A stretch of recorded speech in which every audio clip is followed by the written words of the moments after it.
आज एक बार फिर से उड़ीसा सुर्खियों में है, लेकिन विकास के लिए नहीं। फिर से महिलाओं के विरुद्ध जो अपराध हो रहा है और हमारी उड़ीसा की बेटी फकीर मोहन ऑटोनॉमस कॉलेज बालेश्वर की 20 साल की बच्ची एक योद्धा के लिए जो कि सिस्टम के फेलियर को एक्सपोज करके गई है।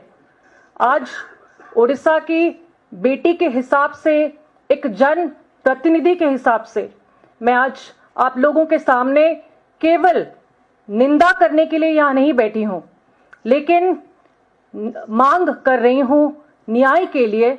उसके साथ सिस्टमिक जो रिफॉर्म और अकाउंटेबिलिटी होनी चाहिए, उसकी मांग करने के लिए आज दिल्ली में आई हूँ। वो बेटी जब हर किसी को अप्रोच करके एवीबीपी की मेंबर के हिसाब से वो एक सेल्फ डिफेंस ट्रेनर भी थी, हर जगह अप्रोच करके हाईएस्ट अथॉरिटी मुख्यमंत्री तक पहुंच के जब वो विफल हो गई तो दबाव में आके बाध्य होके उसने ये अटेम्प्ट लिया, उसने सुसाइड का अटेम्प्ट लिया। केवल ये हमें एक चेतावनी देने के लिए, आंदोलन की शुरुआत करवाने के लिए वो लड़की ने कॉम्प्रोमाइज नहीं किया, वो लड़की ने सरेंडर नहीं किया, उसने कोई दबाव उसके ऊपर काम नहीं करा, लेकिन वो अपना जान देने के लिए चली गई, लेकिन सरेंडर नहीं की वो। तो वो एक चेतावनी देके गई है। हमारे उड़ीसा का जो सिस्टम में जो फेलियर है, सिस्टम में जो करप्शन है, करप्ट एंड फेल सिस्टम को आज हम सबके सामने एक्सपोज करके गई है।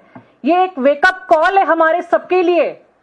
जब हाउस के अंदर, विधानसभा के अंदर, विधानसभा के बाहर बार बार दुर्घटना घट रही है, खबर कागज पे प्रकाश पा रही है, मुख्यमंत्री से उत्तर भी आ रही है कि रेप केसेस बढ़ी हैं, क्राइम बढ़ रही है। 17 दिन में 5 गैंगरेप हो गया है पिछले महीने में। उसके बावजूद सरकार ने कोई ट्रांसफॉर्मेशन नहीं लिया।